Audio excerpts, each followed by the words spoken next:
కృష్ణమూర్తి చెప్పండి, కర్ణాటకలో జరుగుతున్న ఎన్నికల మేనిఫెస్టో ఏదైతే ఉందో కాంగ్రెస్ దాని మీద పెద్ద నిరసన కార్యక్రమం అంటే బజరంగ దళాన్ని నిషేధిస్తాము అని మేనిఫెస్టోలో పెట్టడం జరిగింది. దానిపై రాష్ట్ర వ్యాప్తంగా నిరసన కార్యక్రమాలు అయితే వెల్లువెత్తుతున్నాయి. బీజేపీ శ్రేణులు బజరంగ దళ కార్యకర్తలు అయితే పెద్ద ఎత్తున నిరసన కార్యక్రమాలు చేపడుతున్నారు. దీనిపై అప్డేట్స్ ఏంటి? Thank you Sirisha.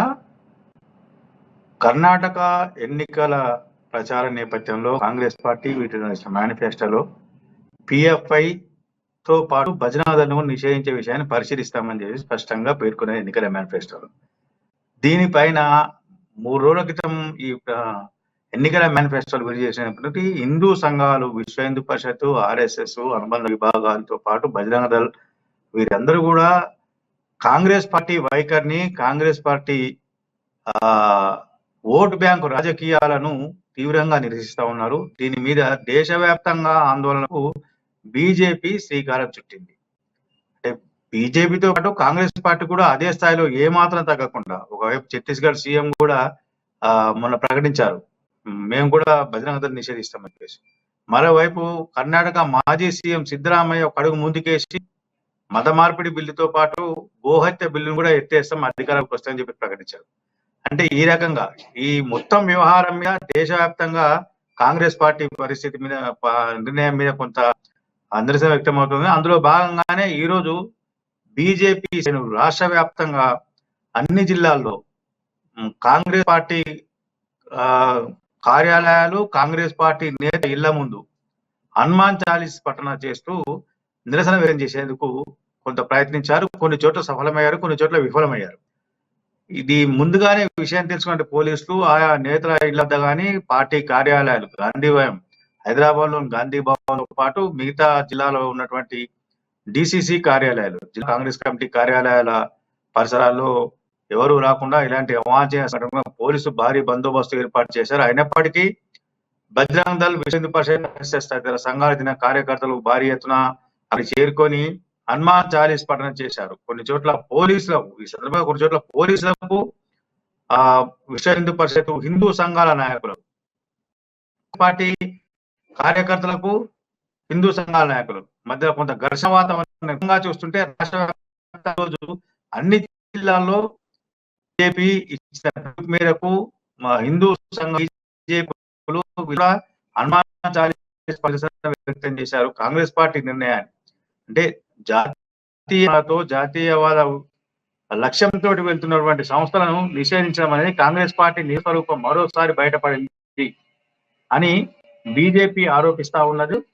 అంటే కాంగ్రెస్ పార్టీ మైనారిటీ ఓట్ల కోసం, మైనారిటీ సంతుష్టీకరణ విధానాల కోసమే హిందూ సంఘాలను, ధార్మిక సంస్థలను, చట్టబద్ధంగా చట్టానికి లోబడి పనిచేస్తున్నటువంటి బజరంగ దళ్ లాంటి సంస్థలను నిషేధిస్తాం, అది కూడా పిఎఫ్ఐ తోటి. అంటే ఐఎస్ఐ ప్రేరేపిత సంస్థ, ఐఎస్ఐ ఫండింగ్ సంస్థ అయినటువంటి పిఎఫ్ఐ తో జతకట్టి దాన్ని నిషేధిస్తామని చెప్పడం అంటే కాంగ్రెస్ పార్టీ కుహానా విధానం ఎలా ఉంది అనే విషయాన్ని ఈ రోజు బహిరంగంగా ప్రజలకు తెలియచేయాలన్న ఉద్దేశంతో బీజేపీ ఈ కార్యక్రమాన్ని చేపట్టింది. చాలా చోట్ల బీజేపీ కార్యకర్తలను ఈ సందర్భంగా పోలీసులు అరెస్ట్ చేసి పోలీస్ స్టేషన్ తరలించారు.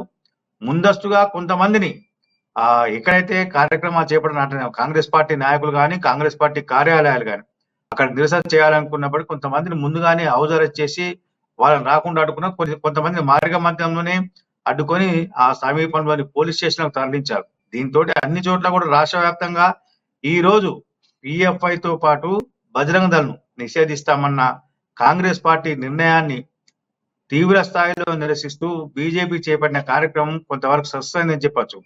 మరోవైపు బీజేపీ నిరసన కూడా కాంగ్రెస్ పార్టీ ప్రతి నిరసన చేపట్టింది.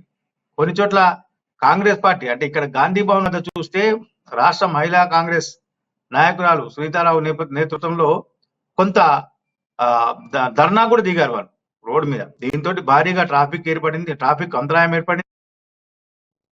రైట్ కృష్ణమూర్తి చెప్పండి, అంటే చాలా హిందూ ధర్మ సంఘాలు ఉంటాయి, అంటే ముఖ్యంగా కాంగ్రెస్ బజరంగ దళనే నిషేధించడానికి కారణం ఏంటి? అంటే దీనికి సంబంధించి ఏమైనా ఓట్ బ్యాంక్ బీజేపీకి అనుకూలంగా ఉంటుంది అని వీరికి ఏమైనా అభిప్రాయం ఉందా, లేకపోతే బజరంగ దళ్ పైన ప్రత్యేకంగా ఇంత పెద్ద ఎత్తున దీన్ని నిషేధిస్తామని వాళ్ళ మేనిఫెస్టోలో చేర్చడానికి గల కారణాలు ఏమైనా వివరిస్తారా? అంటే కాంగ్రెస్ పార్టీ నేతలు చెప్పిన ప్రకారంగా చూస్తే గత కొంతకాలంగా బజరంగ్ దళ్ లవ్ జిహాదీ పేరుతోటి కొంత హింసకు పాల్పడుతుంది, శాంతి భద్రతకు విఘాతం కలిగిస్తున్నది. లవ్ జిహాదీ ఈ ఈ- ఈ కోణంలో ఈ కోణాన్ని తెరపైకి తీసుకొచ్చి ముస్లిం యువత మీద దాడులకు దిగుతున్నది, ముస్లిం సమాజం మీద దాడులకు దిగుతున్నది అని చెప్పేసి ఆరోపిస్తా ఉన్నారు. మరో పక్కన వాలంటైన్ డేను నిర్వహించకుండా బజరంగ్ దళ్ ఎప్పటికప్పుడు కార్యక్రమాలు చేపడతా ఉన్నది. ఏ సంవత్సరం ఆ సంవత్సరం కొత్త కొత్త కార్యక్రమాలు తీసుకుంటా ఉన్నది. దీన్ని అంటే ఒక పాశ్చాత్య పోకడంతో యువత కొన్ని అంటే మారుతున్న సమాజానికి అనుగుణంగా యువత మార్పులు వస్తున్నాయి. దాన్ని అడ్డుకునేందుకు బజరంగ్ దళ్ ప్రయత్నం చేస్తా ఉన్నది. ఈ సందర్భంగా శాంతి భద్రతలకు విఘాతం ఏర్పడుతుంది అని చెప్పేసి కాంగ్రెస్ పార్టీ నాయకులు చెప్తా ఉన్నారు. కర్ణాటకలో నేతలు కూడా ఉన్నారు. కర్ణాటక నేతలను ఈ సందర్భంగా అక్కడ మీడియా ప్రశ్న కానీ మిగతా వాళ్ళ ప్రశ్న కూడా వాళ్ళు చెప్పింది ఏంది, బజరంగ్ దళ్ అనేది ఒక ఉగ్రవాద సంస్థే. అది వాళ్ళు హింసకు ప్రేరేపించే విధంగా నిర్ణయాలు తీసుకుంటారు. కొన్ని చోట్ల ఊరేగింపులు చేస్తాం, కొన్ని చోట్ల ధర్నాలు చేస్తా ఉన్నారు, కొంతమంది మీద దాడిలో తెగబడుతున్నారు. దాడిలో తెగబడడం అనేది సహించాం కాబట్టి మేము దీన్ని నిషేధిస్తాం, అవసరమైతే నిషేధిస్తామని చెప్పారు వాళ్ళు. ఇదే విషయంలో హిందూ సంఘాలు ఏం చెప్తున్నాయంటే మేము ఎక్కడా కూడా దాడిలో దిగలేదు. లవ్ జిహాదీకి యువతులు బలవుతున్నారు, అనేక మంది హిందూ యువతులు బలవుతున్నారు. బలి కాకుండా ఉండేందుకు వాళ్ళు చైతన్యం తీసుకొచ్చేందుకు మాత్రం ప్రయత్నం చేస్తూ చైతన్య కార్యక్రమాలు చేపడుతున్నామని చెప్పేసి వాళ్ళు చెప్తా ఉన్నారు. అంటే దీని విషయంలో ఇటు కాంగ్రెస్ అటు బీజేపీ ఈ రెండు కూడా కర్ణాటక ఎన్నికల్లో ఈ మొత్తం అన్ని అభివృద్ధి కానీ డెవలప్మెంట్ కానీ బీజేపీ అధికారానికి వస్తే ఏం చేస్తారు, ప్రజలకు ఏ రకమైన మేలు చేస్తారు, ఏ రకమైనటువంటి పాలనా సౌకర్యం కల్పిస్తున్న విషయాన్ని రెండు పార్టీలు విస్మరించి కేవలం ఇదే అంశం ప్రధానంగా రావడంతో కొంత దేశవ్యాప్తంగా చర్చనీయంగా మారింది శరీష.